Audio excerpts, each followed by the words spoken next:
Welcome back to the Deep Dive. Today, we are doing something that feels a little bit like archaeology, but for the imagination. That's a great way to put it. We're brushing off the dust from a text that is over a century old, yet somehow feels like it could have been written tomorrow, or maybe, 1,000 years ago. Absolutely. We are diving into A Dreamer's Tales by Lord Dunsany. And it is fantastic to be here. And archaeology is exactly the right word, because when you open this book, you aren't just reading stories. You feel like you're unearthing a lost civilization. Yeah. This collection was published in 1910, which is a really crucial bit of context to hold on to. Right, 1910. Let's set the stage a bit for you.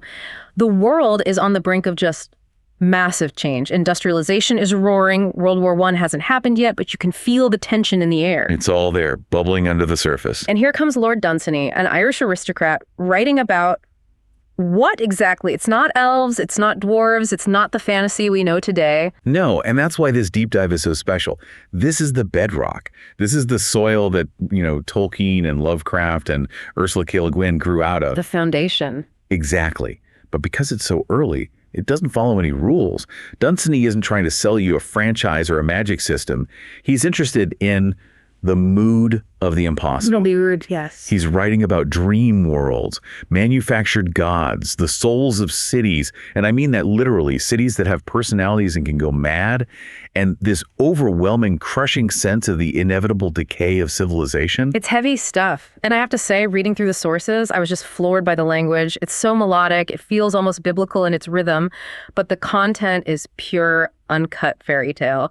It's this weird, beautiful mix of the King James Bible and a fever dream. That is the Dunsany voice, 100%. And our mission for this deep dive is to really unpack that unique cosmology.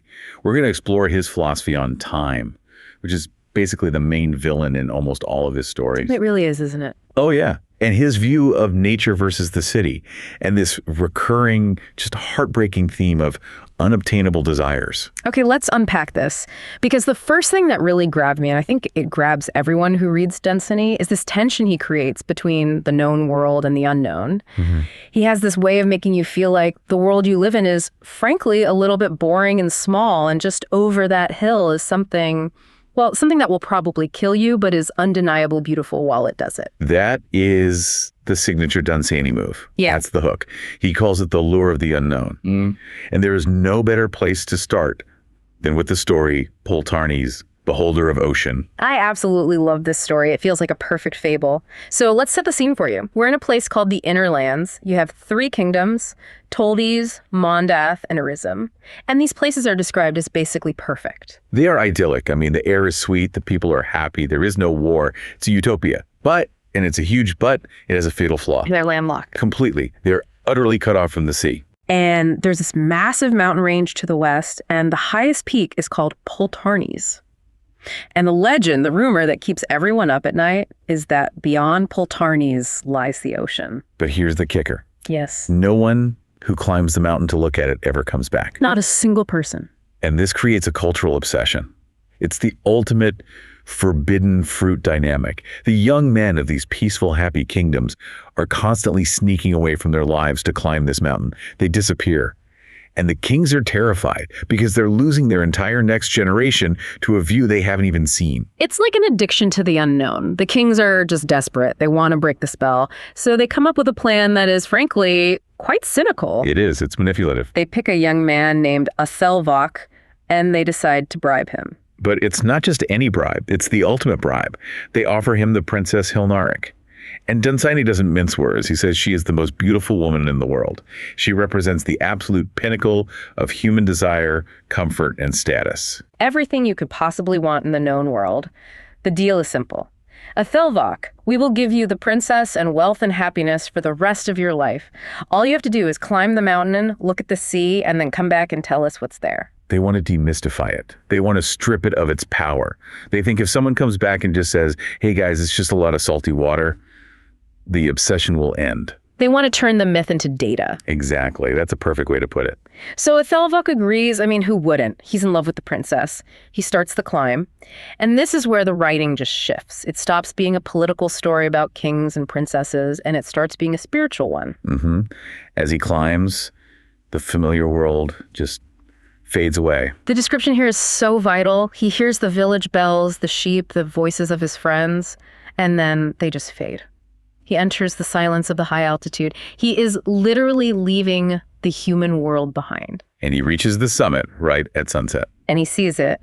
And the line is, "The old wrinkled sea, smiling and murmuring song." It's not just a body of water. It's a living entity. It has a personality. And that is the moment of rupture. He sees ships with golden nails. He sees driftwood from the Isles of Spice. He sees the infinite possibility of the world, a world he never knew existed. It's not just water. It's the sublime. It's everything his world isn't. And the devastating part is, he doesn't go back. He doesn't. He looks at the sea, and then he looks back at the dark, small, landlocked kingdoms where the most beautiful woman in the world is waiting for him. He has everything a man could want down there, but he realizes he can't return. The text says, "The dead never return, for there is something that the dead feel and know, and the living would never understand." That line gives me chills every time I read it. Me too. Ethelwalk realizes that once you have experienced that level of beauty, that massive, overwhelming reality of the ocean, you are effectively dead to the small, innocent world you came from. You've been changed. So the sea here isn't just a body of water. It represents some kind of transformative knowledge or experience. Exactly. It represents an expansion of the soul that is irreversible. If Ethelwalk went back down, he wouldn't be Ethelwalk anymore. He'd be a stranger in his own home. He wouldn't be able to care about court gossip or the price of wheat. Because he's seen the infinite. He's seen the infinite. And he chooses the unknown over the princess, over comfort, over everything. It suggests that there are experiences in life that alienate us from our past because they change us so fundamentally. It's the old "you can't go home again" trope, but like dialed up to 11. It is, and it's such a powerful opening to the collection. But while Poltarni is about reaching the goal and being completely consumed by it, Dunsany immediately flips the script in another story. Carcasson. Carcasson. This is the other side of that same coin. This is the story of the unattainable. Right. So you have King Camarac. He's a warrior king. He's conquered everyone he can conquer, and he's just bored. He's run out of world. He's run out of world. He's holding a feast, and he asks a diviner to prophesy for him. And the diviner says something very specific and very clever. He says, "You will never come to Carcasson." And you have to note the psychology there. If the diviner had said, "You will conquer a great city called Carcasson," Camarac might have yawned and stayed home. Of course. But by saying "you will never," he guarantees that Camarac will go. It's the lure of the forbidden all over again. Exactly. And then his harpist, Arleon, stands up and starts singing about this mythical city of Carcasson. And the description is pure high fantasy, a city of elf kings where a witch sings the second oldest song in the world. Just sounds like a dream. It's impossibly beautiful. And acting purely on that dream, the king and his knights just get up from the feast and leave. They march south. They abandon their actual physical kingdom to find a mythical one. And the tragedy of it, or maybe the beauty, I'm still not sure, is that they spend their entire lives looking for it. Decades pass. They fight wars along the way. They hunt in strange forests. They get old. That aging process is so key. Usually in fantasy, heroes are timeless, right? Ageless. But here, their beards turn gray. Their numbers dwindle. They're battling fever and gloom, not just orcs. It feels real. There is this heartbreaking moment near the end. They're old men now, lost in a swamp. Arleon's harp is broken, and Arleon admits, "My king, I know no longer the way to Carcasson." He has forgotten the song that was their only map. And Camarac just smiles. It's the smile of an old, tired man. He realizes that the years have gone by like huge birds. They walk deeper into the forest and are never seen again. So help me out here. In Poltarni's, the guy gets what he wants, the view, and is lost to the world. In Carcasson, they never get what they want and they die in a swamp. Is Dunsany just saying we're doomed either way? What's the takeaway? I think he's exploring the function of desire itself. In Poltarni's, the attainment of the desire separates you from your humanity. It elevates you, but it also isolates you. Okay. But in Carcasson, the pursuit of the unattainable desire is what gives their lives meaning. Explain that a bit more. Well, think about it. If Camarac had stayed home, what would his life have been? He would have been an aging administrator, pushing paper, growing fat, getting bored. A slow death. A slow, comfortable death. By chasing Carcasson, he lived a life of adventure. He battled fate. He died seeking magic. Dunsany seems to suggest that the dream of Carcasson is more important, more valuable than the city itself. So if they had found it, it might have been a disappointment, just another pile of bricks. It almost certainly would have been. But because they never found it, it remains perfect and unobtainable in their minds forever. It's the nobility of the attempt. Better to die looking for elves than to die of boredom. That is a very valid point. It's a really melancholy but beautiful idea. And that melancholy is pure Dunsany. Speaking of attempts and journeys, let's move on. Let's look at the geography of dreams, and specifically, a story that feels like the centerpiece of the whole collection. Idle Days on the Yann. Ah, yes. This is one of his most famous stories. It reads like a travel log, but not of any place you could ever find on a map.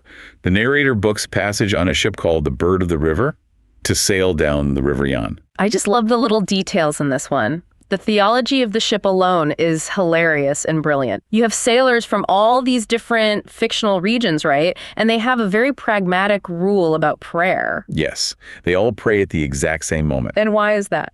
Because they believe that if the gods hear too many prayers at once, they get confused or jealous or start arguing over who gets which prayer.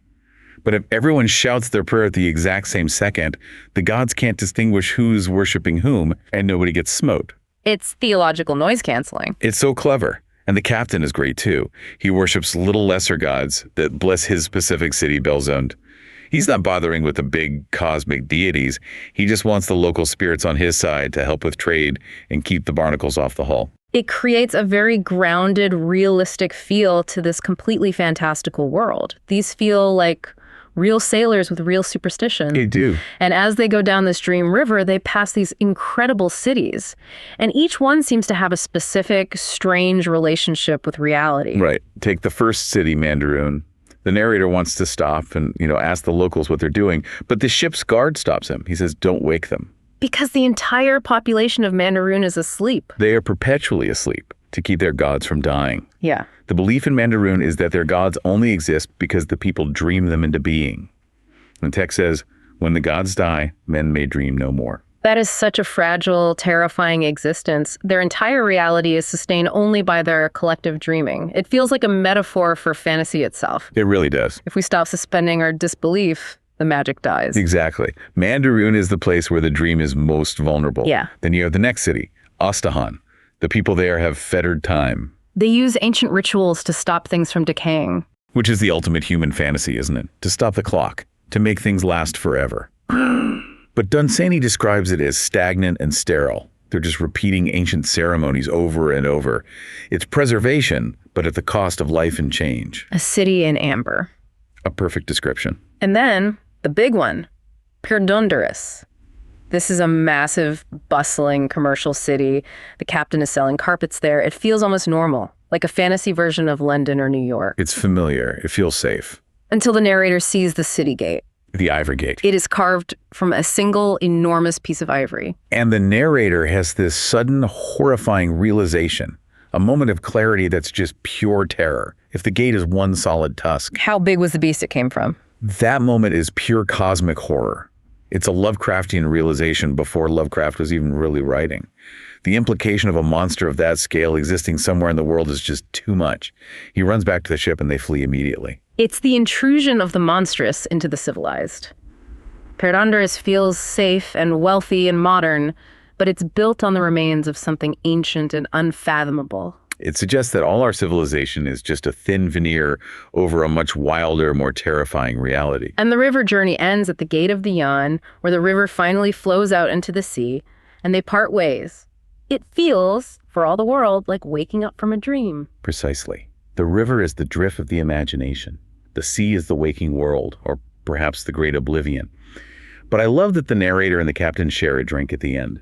The yellow wine of Hien Min. Yeah, that was a nice touch. That little human connection bridges the gap between the dreamer and the dream figures. It makes them feel real. It keeps it from being just a weird, abstract acid trip. It grounds it in kind of friendship. Speaking of grounding things, or rather, ungrounding them, we need to talk about how Dunsany views cities. In our next section, we see that for Dunsany, a city isn't just buildings and streets. It is a living thing. This is panpsychism, right? The idea that everything has a mind or a soul. In a way, yes.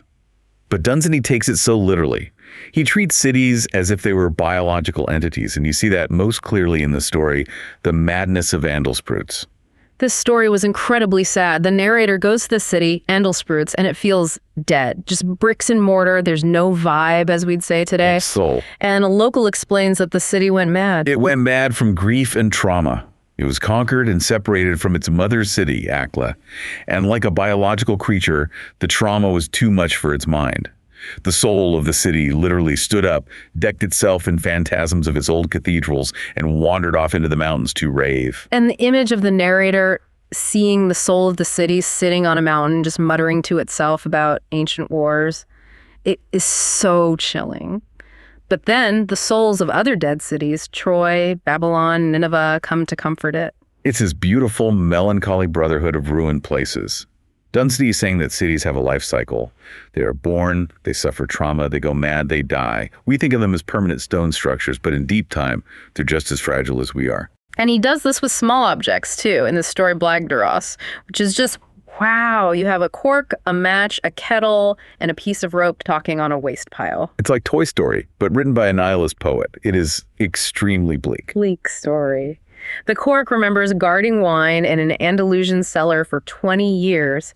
The match sees itself as a child of the sun just waiting for its one moment to burn something down. And the rope. The rope has a real trauma. It remembers hanging a man.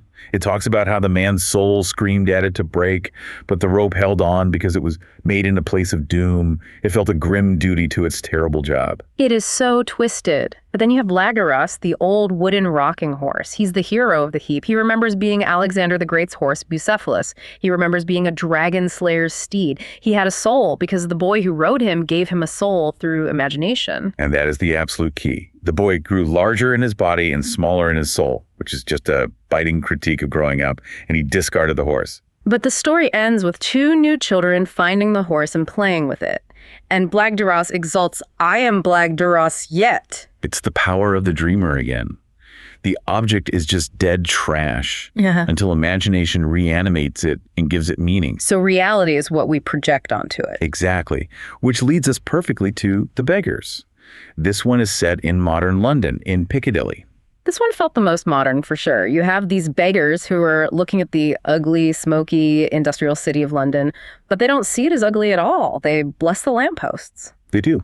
And they look at the think black smog, the pollution, and one of them says, the old coal forests are dancing now and going back to the sun. Wow. It is such a radical shift in perspective. Instead of seeing pollution, they see the ancient prehistoric forests that were compressed into coal for millions of years now being released back into the air as energy. They see the cyclical nature of matter. So even the ugliest parts of industrialization are just nature in a different form. They are. The story is a reminder that ugly is just a frame of mind. If you look with the right eyes, the eyes of a beggar or a dreamer, even a smokestack has a soul and a history. But Dunsany doesn't always let us off the hook that easily, does he? Sometimes nature isn't beautiful or cyclical. Sometimes it's just terrifyingly indifferent. Yes. Which brings us to the next section, the horror of time and consequence. And we absolutely have to talk about where the tides ebb and flow. This is one of the most gruesome concepts in the entire book. It really is. Yeah. So a man commits a horrible thing, we never find out what, and as a punishment, he is denied burial. His friends dump his body in the mud of the Thames estuary, but he is still conscious. His soul is trapped in the carcass. He is dead, but he can feel everything. He feels the cold, the mud, the rats nibbling at him. Yeah. And this goes on for centuries. This is that deep time aspect again, but from a personal, horrific perspective. He watches London rise and then decay. He watches the buildings crumble. He sees the last man look over a ruined wall and then just leave forever. It is a vision of the apocalypse from the perspective of a corpse stuck in the mud. It's an incredible image. Nature ultimately wins. The wild roses, May and convolvulus, they grow over the old warehouses. And then the birds come, and this part really surprised me. The birds decide to release his soul. They hold a kind of trial over his body, and they say, he only sinned against man. It is not our quarrel. That is such a profound statement. Human morality, our laws, our sins, they are a local, temporary construct. Nature doesn't care if you broke a human law. To nature, you are just biomass. So they forgive him. Not even forgive. Yeah. They release him because his sin is simply irrelevant to the ecological order. It's a kind of comfort in a deeply nihilistic sort of way, forgiveness through insignificance. Forgiveness through insignificance. I like that. Then we have the field. This one felt like a ghost story, but played in reverse. Yes, that's a good way to describe it. The narrator is in this beautiful field full of kingcups near London, but he feels a terrible, ominous dread. He thinks maybe some awful crime happened there in the past. So he checks the history books, but finds nothing. Nothing. But a poet visits the field with him and understands immediately. He says, no, it is a battlefield, not in the past, but in the future. So the horror hasn't happened yet. The emotional resonance of a future war is so strong that it bleeds backward in time and stains the present. It suggests time isn't a straight arrow. Great tragedies stain the timeline in both directions. It's very Einsteinian in a poetic sense. It's like the block universe theory, the idea that past, present, and future all exist simultaneously. And finally, for this section, we get a little bit of satire with the day of the poll. This is Dunsany getting political. Or anti-political. Or anti-political, yeah. You have a town going absolutely crazy over an election. Everyone is shouting slogans about thumping majorities. It's chaotic. And a poet grabs a voter right out of the line at the polling station and drives him up to the downs, the ancient hills overlooking the sea. And he doesn't say much. He just shows him the view, the ancient hills, the eternal sea, the wind. And the voter suddenly has this moment of perspective. He realizes, why am I shouting about tariffs and taxes when all of this exists? It's the madness of the town versus the sanity of the hills. It is Dunsany's political stance in a nutshell. Human politics are a momentary, noisy ripple. Nature is the ocean. In the face of deep time, your vote matters very, very little. It is a bit cynical, isn't it? A bit quietist. Or it's liberating. Depends on how seriously you take yourself. If you realize the ancient hills don't care about the election result, maybe you can breathe a little easier and focus on other things. True. Now, let's pivot to section 5, the origin of gods and men. Because Dunsany has a very interesting and very cynical take on where gods come from. The sword and the idol is the key text here. It's a brilliant little origin story of the Iron Age. We meet Laws. He's a Stone Age guy. He accidentally discovers iron by trying to cook a stone in his fire. He makes a sword, and suddenly he's the boss. Technology disrupts society. The man with a better weapon becomes king. It's the history of warfare in a single paragraph. But then we have another character, Ith. Ith is weak. He can't fight Laws or his powerful descendants. So he has to think of another way. He goes into the woods and finds a tree stump that looks a bit like a man. And he starts feeding it. He leaves offerings. He calls it Ged. He invents theology on the spot. He creates a narrative. He tells everyone the thunder is his voice and the famine is his eating. He builds a story that is more powerful than the sword. And when the current sword wielder, Laud, comes to chop down this wooden idol, he freezes. He raises his iron sword, and then he thinks, but what will Ged do instead? He is paralyzed by his own imagination. By fear. That is the brilliant insight. The sword is a physical threat, but the idol is a psychological threat. Fear of the unknown, which is just imagination, is stronger than brute force. Laud drops the sword and worships the idol. So religion is created by the weak to control the strong. Is that the message? In this story, yes. It's a tool of leverage, a form of soft power. But it also shows that humans are fundamentally ruled by ideas, by stories, more than they are ruled by steel. And that fragility of human power, even at its peak, brings us to In Zaccarath. A very short, very punchy, and very relevant story. Yeah. We're at a feast of unimaginable splendor. The king, the queens, the jewels, it is described with this luscious, over-the-top detail. And a prophet comes in and says, doom is coming, the Zedians will attack, the palace will be dust, and the court just applauds him. They think it's part of the show. The king asks, is he not splendid? They consume the warning as entertainment. We see that today, don't we? We watch movies about the end of the world and eat popcorn. We treat the apocalypse as just another piece of content. And the twist at the end is the narrator saying, I found a piece of stone from Zaccarath in the desert. It was only 3 inches long. That's all that is left of this magnificent civilization. Total erasure. The civilization was so arrogant it turned its own destruction into a performance, and now it is just a pebble in the sand. Okay, we are heading into the final stretch of stories now, the darker corners. Yeah. Because some of these tales are straight up horror. Dunsany definitely has a dark streak. He isn't all whimsy and melancholy. Not at all. And Beth Mora is the great mystery of the collection. A beautiful city, completely abandoned in a single day. 3 messengers arrive on mules, they deliver a message, and everyone just runs. They leave the lights burning and the city gates wide open. And we never find out for sure what the message was. Was it a plague? Was it an order from the tyrannical emperor Thubba-Glin? Or was it the desert itself? Dunsany hints that the desert is a living entity that just wanted its space back. The narrator says he'd love to visit the empty city, but he's afraid of torture in some little private room of the Emperor Thubba-Glin. That phrase, little private room, really stuck with me. It's so intimate and nasty. It implies a bureaucracy of pain, doesn't it? It's not a grand public execution. It's a quiet, private, meticulous horror. And we see that horror fully in the next story, The Hashish Man. This story, wow. The narrator is at a dinner party in London, totally normal setting. He meets a man who claims to have actually been to Bethmora using hashish. This is where Dunsany explicitly links psychoactive drugs to interdimensional travel. The drug tears the soul out of the body and flings it across space.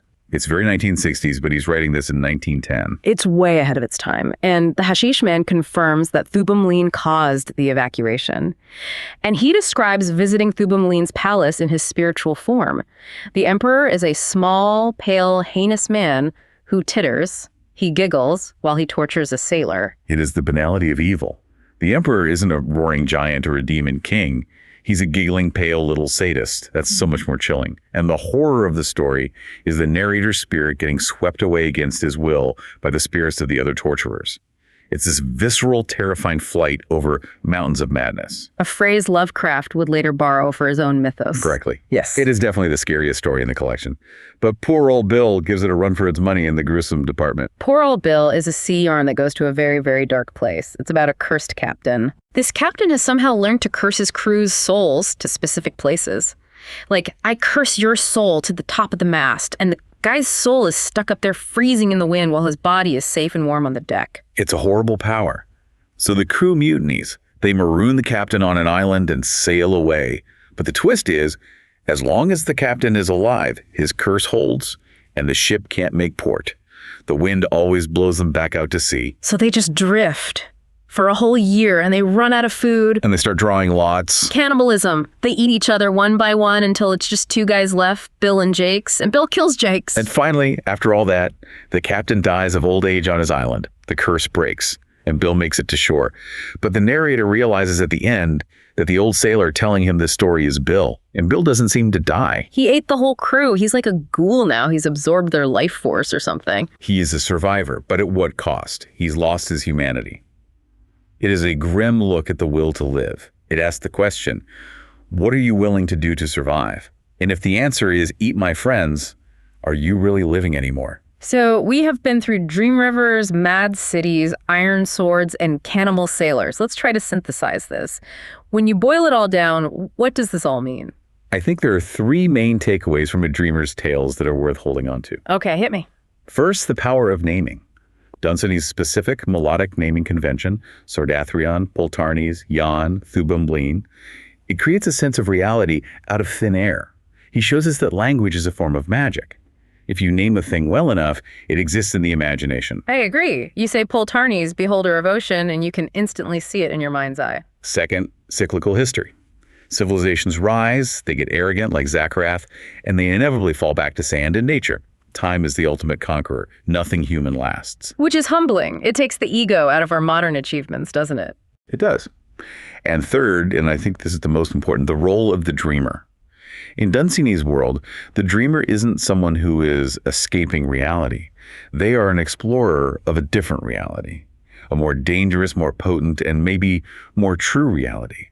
A Thelvog climbing the mountain, the hashish eater, they are adventurers, not escapists. So dreaming is an extreme sport. Exactly. It is not for the faint of foot. It's dangerous. You might not come back. I love that. Okay, before we wrap up, we have to do our thought experiments. These are outlandish but plausible scenarios inspired by the book, just to make you think. And remember, this is for entertainment and educational purposes only. Let's do it. Experiment number 1. The pre-haunting. This is based on the story, The Field. Yeah. Imagine a technology, maybe a neural implant or some kind of device that allows you to feel the emotional resonance of a specific location, but from the future. Okay, so I walk into a park and I'm suddenly hit with this wave of intense grief. Right. Your implant tells you, in 50 years, a terrible tragedy happens on this exact spot. Now, the philosophical question is, if you avoid that park because of the terrible feeling, do you change the future? Or was your avoidance part of the chain of events that causes the tragedy in the first place? That is the classic Oedipus problem, isn't it? The prophecy that causes its own fulfillment. If the field is a battlefield in the future, maybe it becomes a battlefield because people felt that dread and avoided it, allowing it to become desolate or strategic ground for a future war. So trying to dodge the haunting might make you the architect of it. Dunsany would probably say the future is already fixed. The shadow is already cast. You can feel the shadow, but you can't dodge it. Spooky. Okay, experiment number 2, the soul strike. This is based on a very short story in the collection called The Unhappy Body. In that story, the soul forces the body to stay up all night writing poetry, and the body is just miserable and wants to sleep. The body is the proletariat.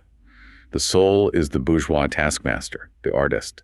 Exactly. So imagine a world where souls and bodies are legally distinct entities with labor contracts.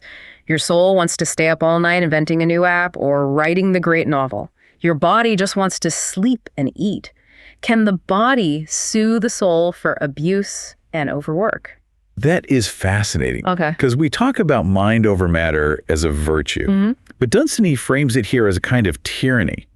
If the body could sue, you'd have a class action lawsuit against every artist, entrepreneur, and visionary in history. The argument would be, is the legacy of the soul worth the misery of the body? And if the body wins that lawsuit, what happens then? I guess we get a very healthy, very well-rested, and maybe a very boring civilization. No Zakareths, no Poltarnis, just comfortable people sleeping 8 hours a night and never climbing any mountains. I don't know. After reading some of these stories, that sounds kind of nice. It does, but it is not Dunsany. No, it is not. Dunsany wants us to climb the mountain, even if it ruins us. Precisely. That's the lure. Well, that is all we have time for today on The Deep Dive. We hope this journey into A Dreamer's Tales has sparked your imagination. And maybe made you look at your own city a little differently. Maybe check if the lampposts are blessing you as you walk by. Or if the river is flowing faster than blood. Until the next deep dive, beware the tiger of the gods. Well, goodbye. See you next time.